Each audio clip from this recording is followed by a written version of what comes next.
চারটা জিনিসকে সমান চোখে দেখবেন। ভগবানের নাম, ভগবানের ধাম, ভগবানের রূপ, ভগবানের লীলা। যেই নাম সেই ধাম। হরিনাম করলে যে স্বীকৃতি হয়,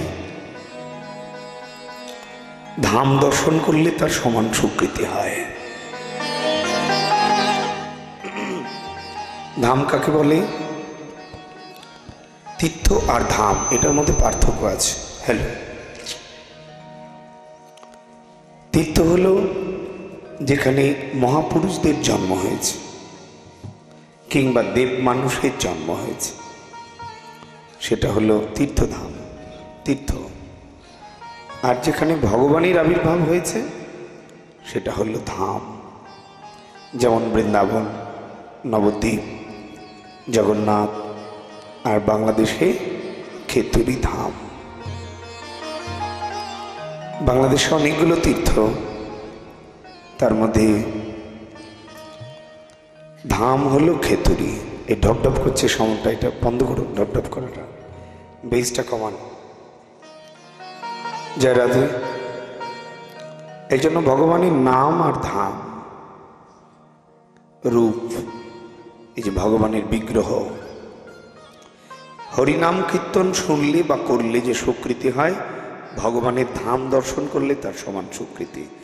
আর ভগবানকে দর্শন করলে, যদি প্রেমযুক্ত হৃদয়ে কেউ ভগবানের বিগ্রহ দর্শন করে, তাহলে হরিনাম করলে যে স্বীকৃতি, ভগবানকে দর্শন করলে তার সমান স্বীকৃতি হয়।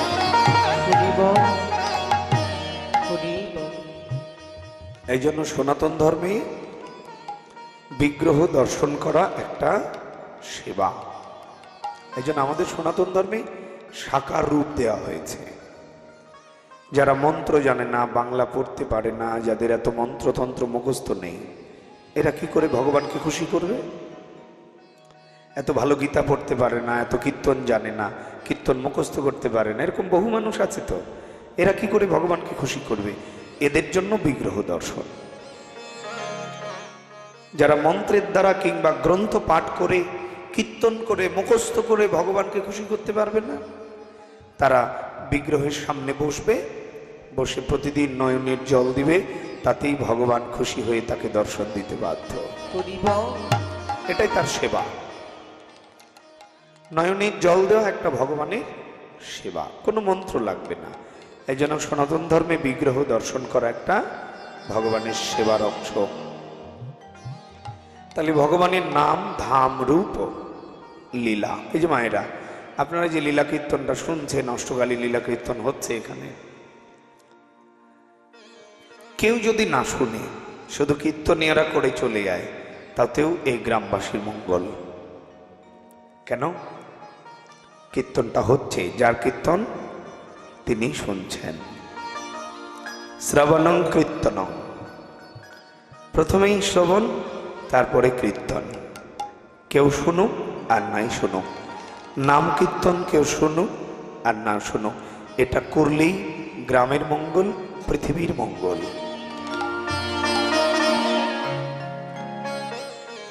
এই জন্য লীলা কীর্তনটা হচ্ছে সরাসরি ভগবানের সেবা। যদি কেউ প্রেমযুক্ত হৃদয়ে 1 ঘন্টা লীলা কীর্তন শুনে, তাহলে তার বহু পাপ ধ্বংস হয়। কলিযুগে পাপ বেশি, সময় কম। এই জন্য এমন এমন ধর্ম দিয়েছে যাতে করলেই বেশি পাপ ধ্বংস হবে। এই জন্য লীলা কীর্তনটা শ্রবণ মাত্র পাপ ধ্বংস হবে, যদি কেউ প্রেমযুক্ত হৃদয়ে শ্রবণ করে। কিছুক্ষণ আগে একটা গান গাইলাম, আঁখি মধ্যে বসে থাকলে তাকে ধ্যান বলা হয় না, আর ডালি ভরে ফুল পূজা দিলে তারে পাওয়া যায় না। যদি ডাকার মতো ডাকো, এক ডাকে মিলবে, যদি অন্তরে প্রেম থাকে। এই জন্য প্রেমযুক্ত হৃদয়ে বসে থাকতে হবে। এই লীলা কীর্তনে এসে বাদাম খাওয়া, গল্প করা, তাহলে আপনি বসেই থাকবেন, আপনার কৃপা লাভ হবে না। আর যদি এখানে একটু ভক্তি ভরে, যেমন অনেক বাবাজিকে দেখেছি শ্মশান ঘাটে মাটি দিতে গেলে, লাশ পোড়াতে গেলে বিড়ি খায়, সিগারেট খায়, পরিবারের গল্প করে। এরকম কিছু মানুষ আছে। সব জায়গায় গল্প করিও, শ্মশান ঘাটে গিয়ে আন কথা বলো না। যদি পারো লাশের পাশে বসে একটু নয়নের জল দিয়ে অনুশোচনায় অহংকার কমাও। ওটা কান্নার জায়গা, ওটা নয়নের জল দেওয়ার জায়গা। শ্মশানটাতে হাসাহাসি, বিড়ি খাওয়া, সিগারেট খাওয়া, পরিবারের গল্প করা নয়। শ্মশান হচ্ছে অনুশোচনার জায়গা। ওখানে গিয়ে লাশের পাশে বসো, ওই মরা মানুষটার দিকে তাকাও, নিজের দিকে তাকাও। আজ আমার বন্ধু পুড়ছে, আমি কাল পুড়ব। আমার বন্ধু আজকে মাটির নিচে চলে যাচ্ছে, কাল শ্রীগাল কুকুরে খাবে, আমাকেও আগামীকাল খাবে। আমাকে প্রস্তুতি নিতে হবে। এটা প্রস্তুতি নেওয়ার জায়গা। ঠিক তেমন সাধু সঙ্গে যখন যাবেন, সাধুর বাজারে যখন যাবেন, কীর্তনে যাবেন, লীলা কীর্তনে যাবেন, তখন একটু অনুশোচনায় বসে বসে নয়নের জল দিবেন। হ্যাঁ, ভগবান বলেছেন মৃত্যুকালে যদি কেউ ভগবানের চিন্তা করতে করতে মরতে পারে, তাহলে মহাপাপী হলেও পরের জন্মে তার কৃষ্ণ ভক্ত মায়ের গর্ভে জন্ম হবে। এই জন্য কিছু কিছু জায়গা আছে, স্থানকাল পাত্র বুঝতে হয়। দেখবেন অনেক দিদি ভাইকে দেখেছি, মাইন্ড করবেন না, মরা বাড়িতে এসেছে 10-12 ভরি সোনা পড়ে, 5 ভরি সোনা পড়ে দেখাতে এসছে। মরা বাড়িতে মরা দেখতে এসছে, 5 ভরি সোনা পড়ে। ওকে লোকে দেখে কি বলবে? মেয়েটা ব্রেক টাইম। মরা বাড়িতে কেউ সোনা পড়ে? তাহলে স্থানকাল পাত্র বুঝতে হবে। এই জন্য জায়গা বিশেষে আচরণ করতে হবে। যদি গায়ের জোরে, রক্তের গরমে যা খুশি তাই করেন, তাহলে ভগবান তুমি যাহা করে গেলে আসিয়া হেথায়, চিত্রগুপ্ত হিসেব করি লিখিল খাতায়। ঘরের দরজা লাগিয়ে ফিস ফিস করে স্বামীর কানে বিষ ঢেলেছ, তোমার মা খারাপ, তোমার বাবা খারাপ, শাশুড়ির বদনাম করেছ। তোমার কথা শুনে মায়ের সঙ্গে তোমার স্বামী খারাপ আচরণ করেছে, কেউ শুনেনি, তুমি খুব খুশি, কিন্তু একজন তো ভিডিও করে রেখেছে। তুমি ভাবলে আমার কেউ শুনল না, আমার কথা শুনে স্বামী বেশ মাকে দিল, কিন্তু একজন তো ভিডিও করে রাখলো। এই যে মরণের চিন্তা, কেশাগ্র ধরে আছে, যে কোনো মুহূর্তে নিতে পারে, এনি টাইম, যে কোনো মুহূর্তে, যে কোনো সময়, এখনই। যদি মনে করে এখান থেকে আপনাকে বাড়ি যেতে দেবে না, আপনি যেতে পারবেন না। মৃত্যুটা এতটাই সত্য। জাতস্রহি ধ্রুব মৃত্যু ধূবলম জন্ম মৃত্যুস্য চ তস্মাদ পরিহার্যর্তনম তম সৌচিত মহর্ষি বললেন, জন্মেছ, মরতে হবে, এটা ভুলে যেও না। আর এটা যখনই ভুলে যাবা, তখনই তোমার আচরণ খারাপ হয়ে যাবে। আর যখনই মনে থাকবে আমি মরে যাব, আমাকে কেউ দেখছে, আমার পিছনে সিসি ক্যামেরা লাগানো আছে, আমার এটা করা উচিত নয়, ভগবান সিসি ক্যামেরা লাগিয়ে রেখেছে, তখন তুমি সৎ পথে চলবে, সত্য কথা বলবে, সৎকর্ম করবে, সৎ খাবার খাবে, আর তখনই তুমি ধার্মিক হয়ে ভগবানকে লাভ করবে। ধার্মিক হওয়ার জন্য আমারই জঙ্গলে যেতে হয় না। কলিযুগে ধার্মিক, কলিযুগে 4টা ধর্ম করলেই সে ধার্মিক হয়ে যায়। মৃত্যু চিন্তা করবে, সৎ পথে চলবে, সত্য কথা বলবে, সৎকর্ম করবে, সৎ খাবার খাবে। মা প্রত্যেকেই কর্মফল ভোগ করে এখানে এসেছো। অনেক দিদি জিজ্ঞেস করে, দাদা এতগুলো লোক থাকতে আমার কপালে কেন হিরণখোর স্বামী জুটলো? বুঝে নাও কেন জুটেছে। তুমি আগের জন্মে তার সঙ্গে খারাপ আচরণ করে রেখেছো, এই জন্য এই জন্মে তোমার কপালে জুটেছে। ঘটকের দোষ, ও মা, ঘটকের দোষ, বাবার দোষ, মায়ের দোষ, কারো দোষ নয়, আমার কপালের দোষ। কপালটা কি? আমি যা কর্ম করেছি তারই ফল পাচ্ছি। টিট ফর ট্যাট, যেমন কর্ম তেমন ফল। তাই যদি হয় তাহলে কারো প্রতি আফসোস নয়, নিজের কর্ম প্রতিজ্ঞাবদ্ধ হয়ে নিজে কর্ম ভালো করো, পরের জন্মে নয়, জন্ম জন্মান্তর ভগবান তোমাকে সুখী রাখবে। আর যদি মনে করো যে আমি সুখে আছি, আমার কীর্তন না শুনলেও চলবে, আমার রূপ সুন্দর, আমার বাবার অনেক টাকা আছে, হ্যাঁ আমার স্বামীর অনেক টাকা আছে, আমার কিচ্ছু লাগবে না, তাহলে ওকে, তাহলে তুমি থাকো, তোমার কিছুদিন পরে খবর হবে। রাধে রাধে।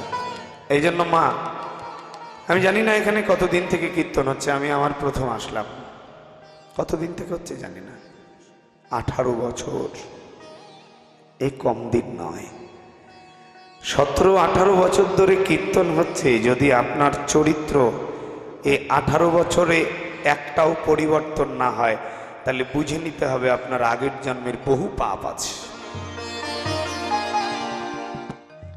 সব ফুল ভগবানের সেবায় লাগে না।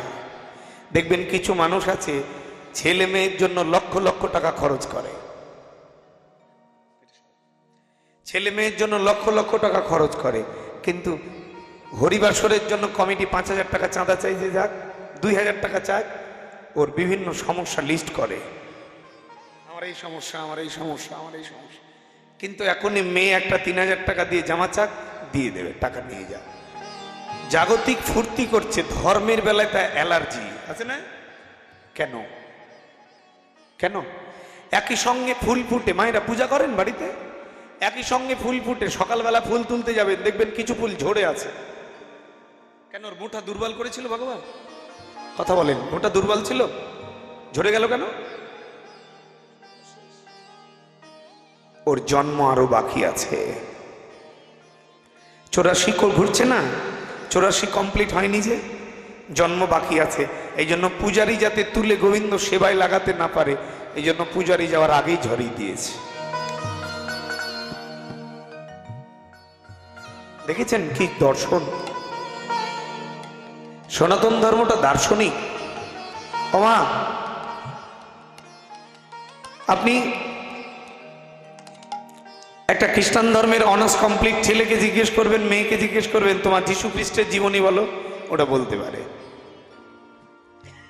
একটা ইসলাম ধর্মের অনার্স কমপ্লিট ছেলে মেয়েকে জিজ্ঞেস করবেন, নবী রাসূলের জীবনী বলো, বলতে পারে।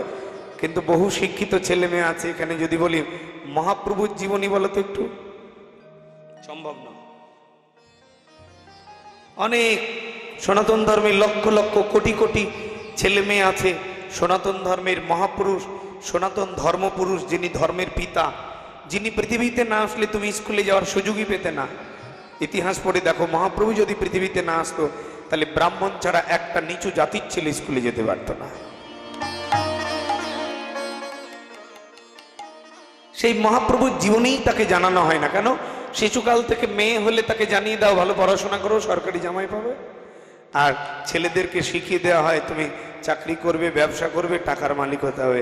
কোনো বাবা একবারও বললো না, খোকা আমি তোকে 50 লাখ টাকা দিয়ে ইঞ্জিনিয়ার দিতে পারবো, করে দিতে পারবো, কিন্তু আমি তোকে ভব নদী পার করে দিতে পারবো না। কোনো মা কোনো বাবা বলল না, মারে আমি তোকে 20 লক্ষ টাকা দিয়ে সরকারি জামাই কিনে দিতে পারবো, কিন্তু ভব নদী পার করে দিতে পারবো না। এটা তোকেই করতে হবে। এই জন্য পড়াশোনার পাশাপাশি একটু ভগবানের চরণ সেবা করিস, একটু কৃষ্ণ নাম করিস, ইহে জন্মে আমি তোকে সুখী বানাবো, আর কৃষ্ণ নামে তোকে পরের জন্মে তোকে সুখী বানাবে। পৃথিবীর কোনো বাবা মা এমন করে বলে না, আর যারা বলে না তারাই পৃথিবীতে বারবার আসে। এই জন্য মায়েরা, আমার স্টুডেন্ট ছেলে মেয়েরা একটু শুনে নাও, কাজে লাগবে। সনাতন ধর্ম কত দার্শনিক, কত সুন্দর ধর্ম, কত দর্শন, যেখানে সারা বিশ্বের বিজ্ঞানীরা বলছে একটা মানুষ সর্বোচ্চ 13 থেকে 17 দিন না খেয়ে থাকলে মরে যাবে। কতদিন? 13 থেকে 17 দিন।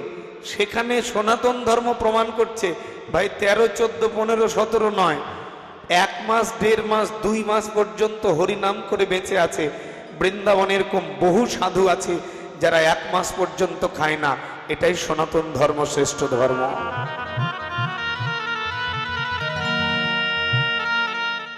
যারা বলবে তোমাদের ধর্ম দুর্বল, তাদের বলছি তাদের একটু শিখে নাও, এগুলো কথা জেনে নাও, মেমোরিতে সেভ করে নাও, কাজে লাগবে তোমার। আমি আঙ্গুল দিয়ে দেখাতে পারবো সনাতন ধর্মে না খেয়ে শুধু হরিনাম করে 1 মাস বেঁচে আছে। আমার গুরুদেব, আমার দীক্ষাগুরু শ্যামকিশোর দাস গোস্বামী মহারাজ, আমার দীক্ষাগুরু 70 বছর বয়স পার হয়ে গেল, গত 40 বছর থেকে ভাত খায়নি, শুধু ফলমূল খেয়ে বেঁচে আছে। মাঝে মধ্যে রুটি খায়, বেশিরভাগই ফলমূল খেয়ে বেঁচে আছে। এটা সনাতন। যেখানে পৃথিবীর প্রত্যেকটা বিজ্ঞানী বলছে একটা গাছ সর্বোচ্চ 300 বছর বাঁচে। কতদিন বাঁচে? 300 বছর। সনাতন ধর্মে বলছেন 300 নয়, 3000 নয়, 5500 বছর আগে যে গাছে ভগবান বাঁশি বাজিয়ে গেছে, সেই কদম বৃক্ষটা বৃন্দাবনে আজও বিদ্যমান রয়েছে। যেখানে বিজ্ঞানীরা বলছে সর্বোচ্চ 300 বছর, সেখানে সনাতনে বলছে ভাই 5500 বছর আগের গাছ এখনো আছে। পৃথিবীর শ্রেষ্ঠ ধর্ম সনাতন, এর প্রমাণ, এগুলো তার প্রমাণ। আজ থেকে 8,64,000 বছর আগে রামচন্দ্র চলে গেছে, ওর লীলাভূমিটা, জন্মভূমিটা এখনো অযোধ্যার মাটিটা রয়েছে। কত লক্ষ বছর আগে? 8,64,000 বছর আগে। পৃথিবীতে এমন কোন ধর্ম দেখাতে পারবে না 8 লক্ষ বছর আগের কোনো চিহ্ন। আমি হিন্দু, আমি সনাতন দেখাতে পারবো 8.5 লক্ষ প্লাস এমন চিহ্ন আমি দেখাতে পারবো, পৃথিবীর কোনো ধর্ম দেখাতে পারবে না। এগুলো এক একটা প্রমাণ। ডাক্তারেরা বলছেন, এই যে ডাক্তাররা বলছে একটা মানুষ যদি কিডনি নষ্ট হয়ে যায়, 2টো কিডনি যদি নষ্ট হয়ে যায়, কতদিন বাঁচবে? সর্বোচ্চ 1.5 মাস, 3 মাস, এর থেকে বেশি বাঁচবে না। কিন্তু বৃন্দাবনে প্রেমানন্দ দাস বাবাজি মহারাজ আজকে 15 বছর যাবৎ 2টো কিডনি নষ্ট, এখনো বেঁচে আছে। আপনারা ইউটিউবে সার্চ দেবেন প্রেমানন্দ দাস বাবাজি মহারাজ, বিনা কিডনিতে বেঁচে আছে। 2টো কিডনি, দুটোই নষ্ট, বিছানায় পড়ে নাই, কিন্তু স্ট্রং। তিনি এখন লাফিয়ে বেড়াচ্ছে, হরিনাম করে বেড়াচ্ছে, ভাগবত পাঠ করে বেড়াচ্ছে। এটা সনাতন ধর্ম। সনাতনে এত দর্শন, আপনি দর্শন নিয়ে শেষ করতে পারবেন না। কিন্তু আপনার ছেলে মেয়েকে যদি জিজ্ঞেস করা হয় কোন স্কুল কলেজে যে তোমাদের ধর্মের কিছু দার্শনিক ব্যাখ্যা দাও, দিতে পারবে না। কিন্তু জানা প্রয়োজন। আর জানে না বলে তার মাইন্ড ওয়াশ করে, আর মাইন্ড ওয়াশ করে বলে আজকে বাংলাদেশে আপনার মেয়ে, আপনার প্রতিবেশীর মেয়ে, আপনার জেলার মেয়ে, আপনার সনাতন ধর্মের মেয়েরা অন্য ধর্মে চলে যাচ্ছে। কেন যাবে? যায় কেন? কারণ তার বাবা মা তাকে ধর্মীয় শিক্ষা দেওয়া হয় না। সনাতনকে যদি কেউ জানে, গুলি মারলেও মৃত্যুবরণ করবে, কিন্তু ধর্ম ত্যাগ করবে না। সনাতনে এত সত্যতা আছে, এত সততা আছে, এত দার্শনিকতা আছে। এই জন্য ধর্ম সম্বন্ধে জানাতে হবে, জানতে হবে। এটা আমাদের কর্তব্য কর্ম, এটা প্রত্যেকটা পিতামাতার কর্তব্য কর্ম। এমন আচরণ করতে হবে। গীতার প্রথম অধ্যায়ে প্রথম শ্লোকে বললেন, ধর্মক্ষেত্রে কুরুক্ষেত্রে সমবেত যদুৎসব মামক পাণ্ডবস্য কিম কুর্বত সঞ্জয়।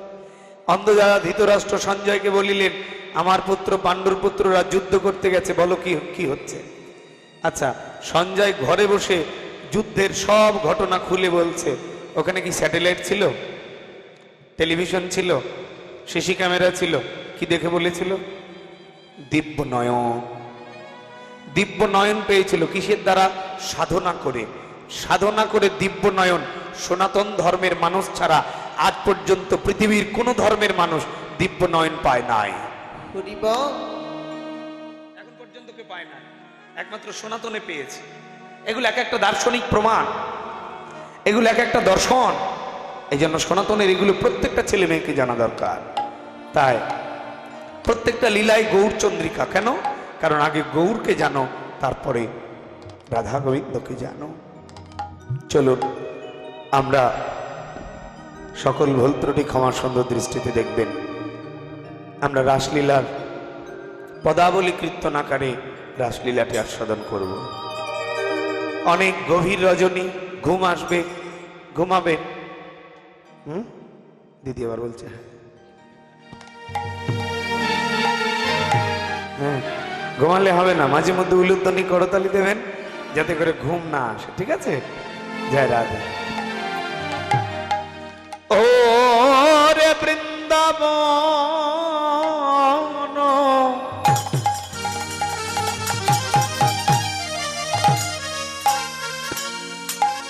বৃন্দাবন নীলা,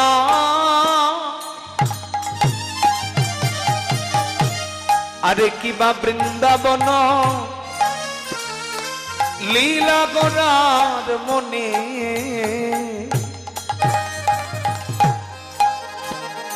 দেখো দেখো মনেতে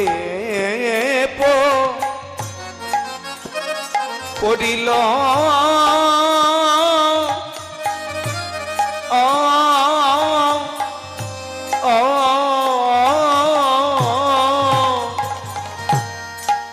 প্রাণ গোড়ায় আমার,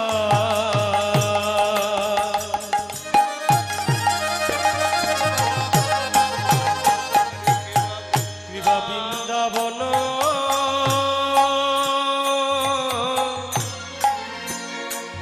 বৃন্দাবন লীলা